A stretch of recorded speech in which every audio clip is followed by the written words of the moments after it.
Dites-moi si j'ai tort. Enfants, ils étaient fans d'Harry Potter. Ados, ils étaient fans de Twilight. Et désormais, à l'âge adulte, ils sont fans de 50 nuances degrés. Simple constat. Messieurs, dames, le bonjour, j'espère que vous allez bien. Aujourd'hui, il va être question de John Wick, chapitre 2. John Wick, chapitre 2, réalisé par Chad Stahelski, avec dans les rôles titres Keanu Reeves, Keanu et Keanu Reeves. John Wick doit gérer les conséquences de son premier acte. Et il doit encore une fois sortir de sa retraite par une de ses anciennes relations professionnelles avec qui il est lié par un pacte. John, l'assassinat c'est comme les forfaits téléphoniques. Fallait prendre l'option sans engagement. T'es crétin quoi. John prend des pains dans la gueule. John prend des multiples coups de chasse. John se fait renverser 10 fois par des caisses qui arrivent à toute vitesse. John se fait exploser sa baraque. John prend des bastos dans le buffet. John est recherché par les meilleurs tueurs à gages du monde entier. John se meurt mais ne se rend pas. Alors le chapitre 2 de John Wick était une suite très attendue. Alors le premier sortait de nulle part à l'époque. C'était une vraie surprise pour moi. J'en attendais beaucoup de cette suite. Alors l'exercice de la suite c'est très périlleux, c'est très difficile. On l'a vu avec par exemple récemment Jack Reacher. Et d'autres suites nauséabondes. Voilà, je ne pas c'est des meilleurs. Parce que il faut respecter l'original, il ne faut pas faire dans la redite. Et il faut développer l'univers, il faut en faire beaucoup plus. Donc c'est toujours casse-gueule. Il y a rarement des suites qui surpassent le premier. Sentiment par rapport à ce film. Quel pied, bordel de merde. Il est terrible, il est mortel, il est létal, il est efficace. Franchement, c'était de la bombe atomique du début à la fin. Le film, il est un peu plus long que le premier, il dure 2 heures. Et t'en prends plein la gueule. Le premier est un très bon film, il est vraiment très bien. Mais alors le deuxième, comment il le surpasse, mais d'une force. Bien que John Wick a des allures de plaisir coupable, ça n'en reste pas moins un bijou de réalisation. Dès les premières secondes de la scène d'introduction, juste avec la bande son, tu sais que tu vas t'en prendre plein la trogne. Que ce soit les costumes, que ce soit les armes, les lieux qui ont été choisis pour l'action. Tout a été travaillé avec soin. Tout est fait pour que le film il te soit agréable à l'œil. Action! Alors on va tout d'abord parler de l'action parce que John Wick c'est de la patate au niveau action. Les scènes d'action ne sont pas répétitives, elles sont inventives. On sent qu'au niveau de la réalisation, il y a un point d'honneur à repousser les limites du film d'action lambda. Ils veulent absolument que John Wick se démarque de tous les films d'action qu'on voit à longueur de temps malheureusement et qui sont vraiment pas bons. Tu sens que c'est appuyé, tu sens que c'est voulu, ils essayent vraiment de se démarquer un maximum en étant créatifs. Malheureusement je connais pas le nom des chorégraphes, mais franchement je voudrais les remercier pour le boulot qu'ils ont abattu, parce que c'est démentiel, que ce soit au niveau du gunfight, que ce soit au niveau des combats au corps à corps, c'est une tuerie intégrale, ça a été bossé. Tu sens que les mecs ils se sont cassés les couilles là-dessus. Et sincèrement c'est même plus beau que La La Land. En ce moment on n'arrête pas de parler de La La Land à toutes les sauces et ça commence à me saouler. J'ai bien aimé mais arrêtez de me saouler avec La La Land. Ça suffit. Bref, c'est excellent. Et ils ont fait un boulot monstrueux. Juste avec le choix des armes, que ce soit avec de l'arme lourde, que ce soit avec un pistolet, couteau, corps à corps, franchement ça bastonne dans tous les sens et ça fait très mal. Les gunfights ils sont époustouflants. Et j'ai beaucoup aimé aussi les combos armes et baston. Il y a des prises de jujitsu avec des headshots qui sont super bien chorégraphiés, ça va super vite mais tu comprends tout. Et ça c'est énorme. Les différentes prises entre les bourre-pifs, franchement t'as super mal aux articulations. Pareil au niveau de la bande son, c'est hyper bien fait, il n'y a pas de gros... Désolé, je me gratte le pif. Les plans d'action sont filmés en plan large pour qu'on puisse comprendre les différents combats. Il y a d'autres films d'action, franchement tu comprends que dalle. Ça part dans tous les sens, il y a des plans serrés, la caméra elle est un peu épileptique comme ça là. Alors que là tout est clean, tout est fluide. Limite t'as l'impression que c'est un balai quoi, tu vois, t'es en train de regarder. Sauf qu'ils en mettent plein la gueule et ça saigne dans tous les sens et ça se découpe. Pour en finir au niveau des scènes d'action, voilà elles sont jouissives, elles sont longues, elles sont généreuses. Ce que j'aime beaucoup dans John Wick c'est que tout est poussé à son paroxysme. Sans que la réalisation ils veulent en mettre plein la gueule des spectateurs. Ils veulent que ce soit un vrai spectacle, qu'on soit cloué sur notre siège et qu'on kiffe. Voilà, c'est ça un film d'action. Et sans oublier le reste, hein. Voilà, c'est peut-être un film qui va à fond les ballons dans l'action, mais sans sacrifier le reste. Il faut pas aller chercher le réalisme chez John Wick, parce que John Wick, on est dans un pur comics. Bien sûr que c'est surréaliste, bien sûr, mais si tu cherches le réalisme, il va y avoir d'autres films. Par exemple, quand je compare John Wick à Jason Bourne, même si Jason Bourne, tu sais très bien aussi que c'est surréaliste, c'est une autre réalisation. C'est une réalisation à la Paul Greengrass, une réalisation qui se veut réaliste. Donc en fait, ça passe beaucoup mieux pour le mec qui veut entre guillemets du réalisme. Mais là, John Wick, on sait très bien que c'est surréaliste. On sait très bien que le mec il résisterait pas à la première minute du film, il est mort. Mais c'est pas ce qu'on veut voir. Moi, des fois, quand je vais au cinéma, je veux découvrir un autre univers, sortir de mon train-train quotidien. J'ai envie de voir de l'extraordinaire. John Wick, c'est extraordinaire. Mais il peut pas survivre à ce coup, il peut pas survivre à cet accident de voiture. Bien sûr qu'il peut pas survivre, mais à un moment, si tu veux du réalisme, faut pas aller voir John Wick. Voilà, c'est pas pour toi. Va voir Largo Winch avec Thomas Sisley, par exemple. Va voir autre chose.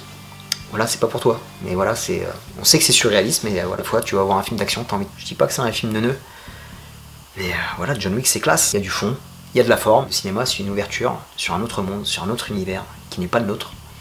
Et John Wick, c'est un autre univers. La production a eu la bonne idée de délocaliser en partie l'action à l'international.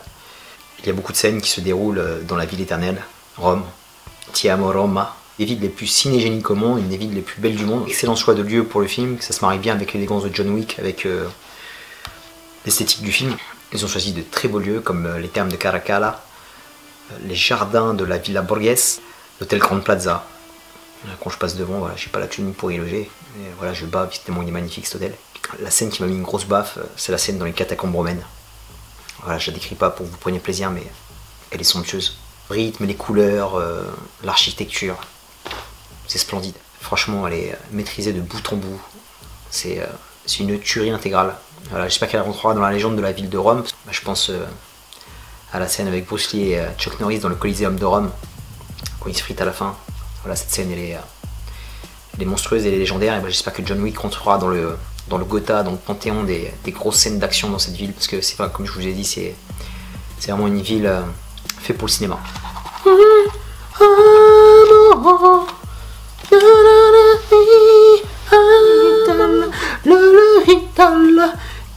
Il faut aussi quand même souligner ce qui se passe à New York. J'ai la scène d'intro avec les buildings, la course-poursuite en bagnole, qui est magnifique. Il y a aussi une scène qui s'est déroulée dans la station de métro du World Trade Center, le nouveau World Trade Center qui a coûté des milliards. Et la station de métro, elle est juste splendide. Ils ont bien exploité l'espace et la scène, elle est magnifique. Voilà, c'est une scène où John Wick il est opposé à un de ses assaillants, dont je tairai le nom pour garder le suspense. Et voilà, ils ont fait un travail monstrueux là-dessus. Il y a aussi beaucoup de travail avec des néons. Hein, Neon Demon, coucou Nicolas Winding Refn pour ta grosse daube. Voilà, là les néons sont bien exploités. Dire que Keanu Reeves il avait joué dans Neon Demon, un rôle qui sert à rien, comme ce film d'ailleurs. Voilà, là les néons servent à quelque chose, la lumière sert à quelque chose. On exploite beaucoup la lumière, pas du tout négligée, elle est très bien exploitée. Et ça fait de superbes images pour ce film d'action. Voilà, un mot sur le casting, on est obligé de parler de Keanu Reeves. Voilà, rapidement un petit mot sur sa carrière, parce qu'il a une carrière un peu bizarre. Il a une carrière en montagne russe en fait le gars. Il a eu des sommets, il a eu des films d'expérience, Scanner of Darkly je crois, il a eu des navets. Et il n'a jamais été dans la facilité ce gars-là. Je pense qu'il a vraiment choisi ses films. Il n'a pas fait de films alimentaires comme beaucoup d'acteurs, beaucoup de stars, surtout que lui il a fait quand même beaucoup de films d'action. Et voilà, il a toujours cherché à explorer des domaines qu'il aimait. Je pense qu'il aime beaucoup les arts martiaux, parce qu'il a fait pas mal de films là-dessus. Et voilà, c'était pas des grosses productions, il voulait pas tout éclater, il a quand même beaucoup de mérite et je suis super content que quelque part qu'il relance, je vais pas dire qu'il relance sa carrière parce qu'il a quand même une belle carrière, il a une belle filmo, il compte dans le cinéma. En fait, de le revoir dans un beau film qui marche avec du beau succès, avec un public qui le suit, avec un beau succès au box-office qui fait pas mal de millions de dollars, ça me fait plaisir pour lui parce que il a galéré et apparemment il a une vie privée difficile, il a eu pas mal de soucis de santé et franchement ça me fait plaisir pour lui qu'il en arrive là. Voilà, c'est pas l'acteur qui sera à la tête d'affiche d'un film d'auteur, il gagnera jamais l'Oscar. Mais voilà, il a fait une grosse carrière. Et je pense qu'il assume totalement ça. Je crois pas que ce soit un acteur qui soit tant que ça en recherche de reconnaissance. Je pense qu'il veut vraiment se faire plaisir. Et c'est ce qui fait que John Wick, ça se sent. Et de plus, c'est quand même un de mes acteurs chouchous parce que voilà, c'est un acteur des années 90 avec Point Break et tous les autres films. Voilà, L'Associé du Diable, Dracula. Il a fait beaucoup de films qui sont dans ma DVD Tech. C'est un mec que j'apprécie beaucoup, c'est un mec que j'aime beaucoup. Il a pas la plus grosse palette d'émotions, etc. C'était pas le meilleur acteur techniquement.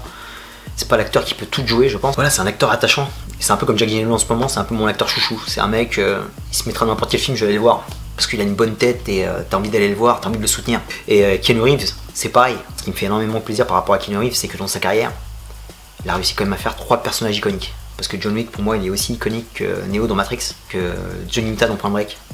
Ne me cassez pas les couilles avec Body, pour moi c'est Johnny Utah, mec. Moi je suis à fond de Johnny Utah. Je cherche pas, je suis pas du tout Body, hein. Fuck you Body. Moi je suis Team Utah, mais 100% Utah. C'est énorme dans une carrière. Il n'y a pas beaucoup d'acteurs qui l'ont fait. Je pense à Schwarzenegger, je pense à Stallone, je pense à Bruce Willis avec John McClane, mais il n'a pas fait énormément après d'autres personnages iconiques qui sont venus sur une saga. Et voilà, là ça fait plaisir pour lui. Keanu, chapeau mec. Chapeau, tu mérites. Il est impeccable en tueur taciturne. Il est mystique, il est hypnotique. Il a aussi un gros côté dépressif qui gère super bien. C'est quand même un mec qui est en deuil, parce qu'il y a une grosse perte dans sa vie. Et j'ai l'impression que quand il joue ce gars-là, j'ai l'impression qu'il y a une relation entre sa vie et ce qu'il est en train de jouer. m'a toujours donné cette impression en fait. Donc pas mal de rôles. Peut-être pas au début de sa carrière quand il était beau gosse dans Speed et tout, mais là dans John Wick et là, j'ai l'impression que ce gars-là, même quand je le vois en interview, il est vrai, il sonne vrai et ça fait plaisir, c'est rafraîchissant. On sent que le réalisateur Chad Stahelski, il aime son personnage, on sent que Keanu Reeves aime son personnage, on sent que tous les deux, avec ce personnage, ils ont envie de faire quelque chose de marquant, un truc stylé, pas un truc à la va-vite, pas un truc expédié. Autre point fort de Keanu, que ce soit dans Matrix, et je pense beaucoup les features, les bonus. J'aime beaucoup regarder les making-of, et ce gars-là, quand il fait un film, il se prépare comme s'il allait à la guerre. J'avais vu les bonus de Matrix, le mec il a appris à faire du kung-fu. Là, par rapport à John Wick, il s'est entraîné pendant des mois à tirer avec des balles réelles, tous les jours pratiquement. Il tirait pratiquement par semaine entre 1500 et 2000 balles avec de l'arme lourde, avec du pistolet pour qu'il soit hyper crédible. En portant, pareil, par rapport au combat au corps à corps, il est parti faire des stages avec les frères Gracie qui lui ont appris le jiu-jitsu brésilien. Le mec, il est super crédible. Il est super crédible. Pareil, tout est bien étudié, la façon dont il porte ses costumes, taillé sur mesure. Je ne suis pas sûr, mais je crois que c'est lui qui fait pratiquement la totalité de ses cascades. Et il y tient personnellement. Bonne chance au niveau des assurances, mais en fait il tient personnellement à faire ses cascades le mec. Quitte à se défoncer la gueule et à retarder le tournage. Mais quel égoïste! En gros le gars, faut pas te taper avec lui quoi.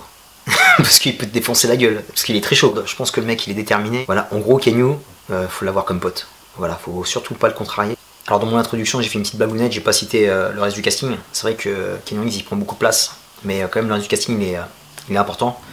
Parce qu'ils font partie de l'univers et ils ont très bien été castés, très bien choisis. Voilà, je pense à Common qui est pour moi le meilleur acteur-rappeur. Et Common, j'ai un petit message pour toi, je tiens à te remercier parce que il y a quelques années mes élèves ils m'ont offert une place pour les accompagner au concert de Kanye West. Et c'était un grand moment de solitude pour moi, je suis quand même allé. J'ai lutté pour y aller, je me suis dit bon, je vais leur faire plaisir, je vais les accompagner quand même. Et par surprise, tu faisais la première partie du concert. Et franchement ça m'a fait plaisir parce que je kiffe tes sons. Et voilà, t'as sauvé un petit peu ma soirée parce que Kanye, franchement, Kanye pendant 2 heures, c'est très dur. Donc merci, tu m'as sauvé la mise, mec. Big up, Common Sense. Voilà, Common, excellent dans l'action. Je pense aussi à Ruby Rose, qui met un petit peu sa petite trogne très mignonne partout. L'actrice tatouée de Orange is the New Black. L'italien que je n'ai pas cité au début, c'était Riccardo Scarmaccio, voilà, un acteur de l'école italienne. Lance Reddick, ça parle aux fans de séries. The Wire, Fringe. Voilà, toujours excellent. Ian McShane, légendaire dans Deadwood. Le mec, c'est un second couteau, mais c'est un second couteau excellent. Tu peux le mettre dans n'importe quel film. Le mec, il va te faire le taf, nickel. Ian McShane, c'est la classe. C'est la pure classe, le gars. Moi, j'ai découvert sur le tard, sur Deadwood, sur d'autres séries, Ray Donovan. Petite apparition dans Game of Thrones. Mais bon, dans Game of Thrones, ça découpe. Donc voilà, Ian McShane, t'as pas fait long feu. Il est monstrueux. John Leguizamo, qui fait une petite apparition. Voilà, Carlitos Way. Benny Blanco, l'homme du Bronx. Et avec la petite cerise sur l'arrêt, Laurence Fishburne qui débarque, le clin d'œil à Matrix servi sur un plateau, avec beaucoup d'humour, c'était très sympa, moi j'ai beaucoup aimé cette scène, et Laurence Fishburne était très drôle, et je pense que tous les deux ils se sont bien marrés à la faire, donc ça fait plaisir de la voir ensemble. Pilule rouge, pilule bleue, je ne t'offre que la vérité. J'en profite pour en placer une pour les producteurs de films d'action. Quand vous prenez un acteur, ou une team d'acteurs, une équipe d'acteurs pour faire ce film d'action, foutez des acteurs pour lesquels on a de l'empathie. Keanu Reeves, on a de l'empathie. Il a son petit regard de chien battu, il s'en prend plein la gueule. On veut le voir souffrir, on veut le voir s'en sortir. Mais quand tu prends Vin, quand tu prends même maintenant Jason Statham que je peux plus voir, on a envie qu'il crève dès la première scène. On n'a plus d'empathie pour ces mecs. Prenez des gars pour lesquels on a de l'empathie. On veut les voir souffrir, Matt Damon, Jason Bourne et Keanu. Mais les autres, on veut qu'ils crèvent. Ils sont insupportables. Ils sont suffisants à l'écran. Là, Keanu, il est humble. Il s'en prend plein la gueule. Il se relève, ok, c'est surréaliste, mais c'est génial. Là, on kiffe. Mais les autres, c'est plus possible. Et j'arrêterai pas de le répéter, je le répéterai encore. Le directeur de casting, faites un effort, faites pas chier. Trouvez des solutions. Je suis sûr qu'il y a des très bons acteurs avec de très bonnes gueules, un beau visage, d'accord, un visage sympa. Un visage avec lequel on a envie de checker, on a envie d'aller boire un coup, d'aller au resto, d'aller draguer des meufs, d'aller en boîte danser. Pas des connards comme les autres que vous mettez là, c'est plus possible. J'espère que le message est passé, les gars. Alors pour conclure sur John, foncez voir ce film. Il sera peut-être plus à l'affiche d'ici très peu de temps, parce qu'il y a beaucoup de films qui sortent en mars, ça n'arrête pas, tous les mercredis il y a du gros film. Donc si vous voulez voir dans une salle correcte, foncez le voir. Un torrent d'action dans un univers stylé, un univers d'esthète, avec Keanu Reeves qui tient un des plus beaux rôles de sa carrière, un des plus gros rôles de sa carrière. Voilà, John Wick pour moi c'est dans les franchises avec Jason Bourne, c'est un des plus gros héros du moment. Voilà, ils ont réussi la suite qu'il fallait. C'est une suite qui s'en sort plus que bien quand je vois les autres suites qui se sont viandées cette année. Donc là, franchement, ils ont fait une magnifique suite et voilà, c'est le genre de film qui dure 2 heures, tu vois pas le temps passer mais t'en veux encore. Il y a de la surenchère, mais de la très bonne surenchère. C'est fait superbement bien. Les mecs, ils ont fait un super film. Je crois que le premier John Wick est sorti il y a 2 ans et ils ont mis le paquet là. Et franchement, chapeau, voilà, merci. J'ai un pote qui habite à Marseille et c'est scandaleux. Marseille, qui est la 2e plus grande ville de France. Et John Wick, il est en VF. Il n'y a pas de VO. Voilà, le mec il doit aller jusqu'à Aix-en-Provence à 35 km pour aller voir son film en VO. Donc ça, je trouve ça scandaleux. Surtout que Marseille, l'actionnaire prioritaire de l'OM, de l'Olympique de Marseille, est américain. Donc faites un effort pour l'américain et faites un effort pour mon ami qui est bilingue, qui parle très bien anglais, qui a même pas besoin de sous-titres. Donc faites une copie en VO et c'est une sommité du monde du comics. Donc le comics, je te dédicace cette vidéo. Tu fais de l'excellent travail. En plus, c'est toi qui m'as dit que John Wick, parce que t'as toutes les infos, mec, t'es magique. Et c'est toi qui m'as dit que John Wick allait sortir en comics. Et je fonçais l'acheter dans une de tes émissions. T'en fais tellement que j'arrive pas à la numéroter. L'éditeur Dynamite. Big up à toi. J'espère que mon message passera et que tu pourras voir tous tes films en VO. Mais la marre de la VF là. On va voir du Kenyo qui dit I'll kill them all. Je les tuerai tous. Terminus pour John Wick. J'espère que ça vous a plu. Je vous dis à très bientôt pour une prochaine vidéo. D'ici là, portez-vous bien. Matez un maximum de films. Peace.